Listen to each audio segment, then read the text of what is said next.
being in Christ doesn't exempt you from any of the normal challenges of life. We've got to stop telling people Jesus will make it all right. Because what they assume when they hear that is that my experiences, now that I'm a Christian, will always align with my picture, my preference, and really my own. I don't want to tell you this, but we try to shape God like our own personality. And all of those things have to be subject to Christ for us to be a true disciple. Let's go a little further. You ready? Once you get an identity ingrained and you think that's who I am, it is very difficult to receive any experience that is different than that identity. I learned that where I grew up shaped me in amazing ways. Small town. So it taught me how to be good with people. Because in a small town, you have a certain accountability socially. What's considered polite and what's considered rude, okay? When I grew up, if you didn't wave at people, even if they were strangers, that was considered rude in Moncks Corner, where I grew up. Where Holly grew up in Miami, Florida, it's perfectly acceptable and maybe even safer to not make eye contact. But see, now marriage is this merger of we're walking down the street and she's saying, who is that you just waved at? And I say, I don't know. And she said, well, why did you wave? Because that's what you do. How many from the South? That's what you do. That's what you do. You eat grits. You never put sugar in them. I rebuke you, Satan.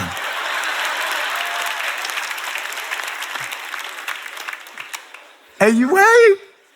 And she thought that was so silly. So now we split the difference.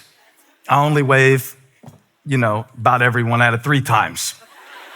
But, you can take the boy out of Moncks Corner, but you can't take Moncks Corner out of the boy.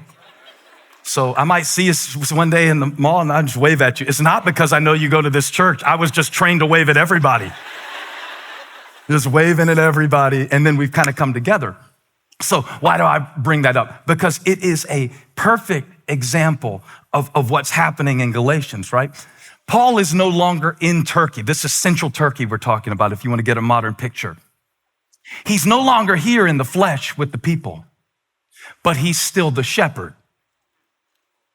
He still sees himself not as an influencer, not as a modern guru like how we have people who give us advice, but he sees himself as their pastor and their shepherd, even when he's writing them a letter.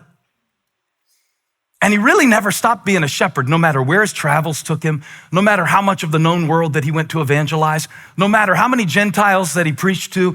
He always loved these churches.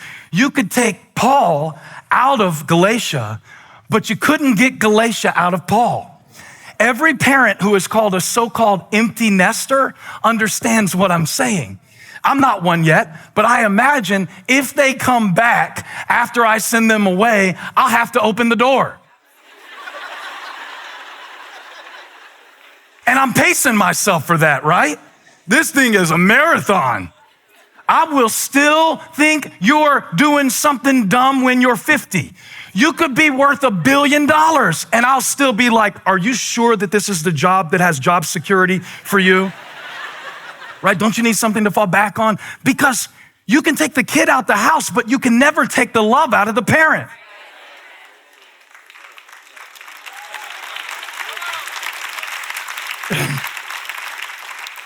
Your kid can disgust you, but you're still going to be devoted to him. You're cussing them out, but you're cussing them out in love. You ever cuss somebody out in love?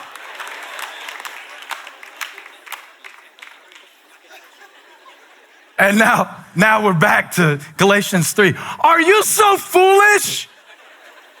Are you crazy? Falls in that high voice. Are you crazy? Are you crazy? Holly's scary voice is her quiet voice. We tremble because she's loud all the time. She's just a naturally loud talker. When it's quiet, it's real bad.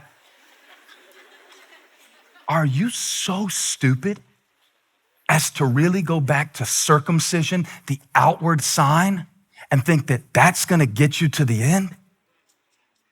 The foolishness of trusting in the flesh. The foolishness. And so just answer your question that your neighbor asked you a few minutes ago. Tell him, yes, I'm that crazy. Tell him, yes, I'm that crazy. I'm that crazy. In my flesh, I'm still crazy. How many still crazy saints are honest enough to raise your hand and say, catch me at the wrong moment with hit the right button, trigger the right reflex, I'm still crazy. Okay, you look crazy, sit down. She stood up too quick. It was just too quick. Me too. I'm still crazy. And I know that. And I'm glad that I know that. Because God delivered me from so much. But there's some stuff that's still in me that he's dealing with. And now it's all coming together because they're in Christ, but they're still crazy. Paul is not in Galatia physically, but he's still the shepherd.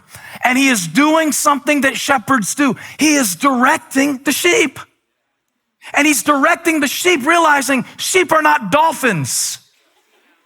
Dolphins are smart, especially the bottlenose dolphin. I was reading about the 10 smartest animals in the world. The bottlenose dolphin was number 2. That dolphin is so smart, can recognize itself in the mirror. Smarter than me. Sometimes I don't even know who I am. And yet the Lord didn't talk about a dolphin. He said, you are my sheep and my sheep know my voice. And Jesus said, I'm the good shepherd. And so Paul is realizing, watch this. If I am a shepherd, sometimes I have to direct the sheep where to go, assuming that they don't know where to go. Are you so foolish? Yes. The moment you answer no to that question, you're in danger. The moment it's like, you so foolish. Nah, man, I'm actually, pretty much got some stuff figured out. I'm praying for you. I don't mean not being confident. Yeah, you know things, you know skills. I'm not talking about being insecure. I'm not talking about downplaying yourself. Those people are the most annoying people in the world. I'm not good at anything really like that, and I can't really do anything like that. Just shut up. What God gave you, he gave you. What you're good at, you're good at. You're 7'2", and I'm like, you're tall. Well, not really. The Lord, yes, you're tall. There's nothing worse than false humility. It's awful. It's not really humility. It's just drawing more attention to yourself through an act of humility, but you're just acting. You're just acting. You're just acting. You sing a solo and you say, oh, that was good. You sang good today. No. It wasn't me. It was the Lord. And see, you're wrong about that because it would have been much better if it was the Lord. It was just good. I didn't say it was perfect. I just said it was good. Let's bring it down a notch. Anyway, it's the power of realizing, everybody say, in Christ, still crazy. This side do in Christ. This side do still crazy. This side do in Christ, spirit. This side do still crazy. Flesh. This side do in Christ, spirit. This side do still crazy. Yeah. Faith, flesh, both inside of me. Doesn't that explain a lot? Doesn't that make a lot of sense?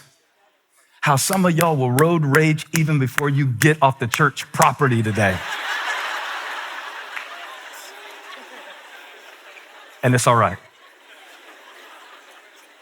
And you can keep your Elevation Church sticker on the car. You don't have to take it off. Because I'm still crazy. Well, I think we have the right as the children of God, not in an entitled way, but in an expectant way, that if Jesus lives in us and we are in him, I expect God to direct me. I expect God to direct me. You say, well, he's God. How can you tell him what to do? No, that's what he told me he wanted to do for me. So I expect God to direct me. When I'm getting ready to preach, I expect God to lead me to the passage he wants me to preach. I don't come to this Bible thinking I've got it figured out, and I don't come to the passage thinking that I know what it means. I expect God to direct me. Everybody say, I expect God to direct me. Now put it in the chat and say it out loud if you're here. I expect God to direct me. I expect him to direct me in my relationships. I expect that he's gonna bring the right people in my life in this season.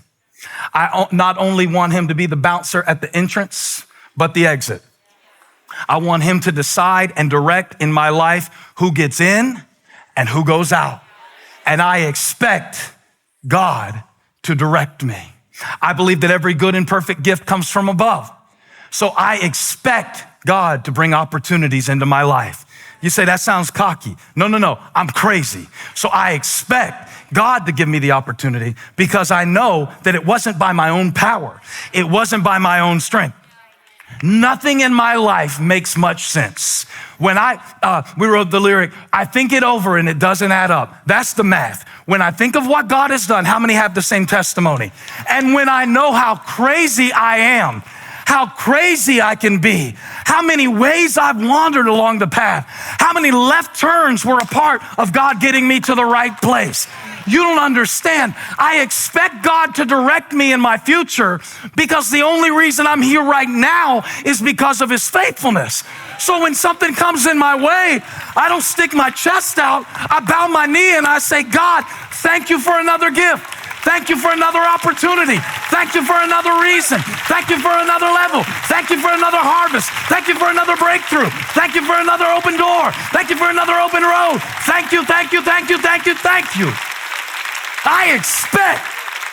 Some of y'all came to church needing to hear from God today. Well expected. He's a speaking God. He's a talking God. He's a way-making God. He'll show you something you didn't even know to ask him for. Now unto him who is able to do immeasurably more than we ask or imagine. Woo! I expect a blessing today. I expect God to be good to me. I expect my needs met. I expect him abundantly supplied. Good measure, pressed down, shaken together, running over. I expect it. I'm ready for it. I'm stretching my hands to heaven. I expect it.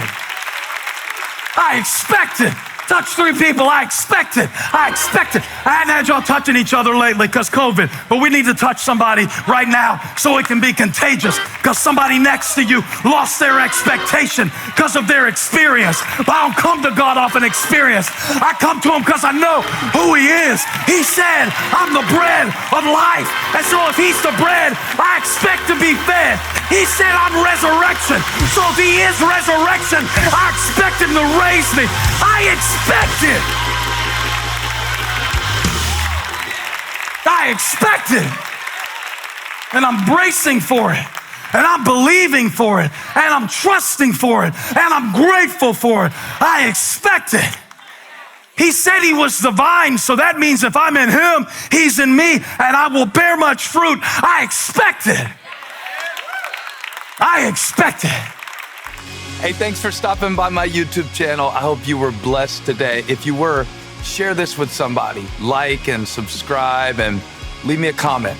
Let me know where you're watching from, what we can pray for you about. Hope to see you back here again really soon.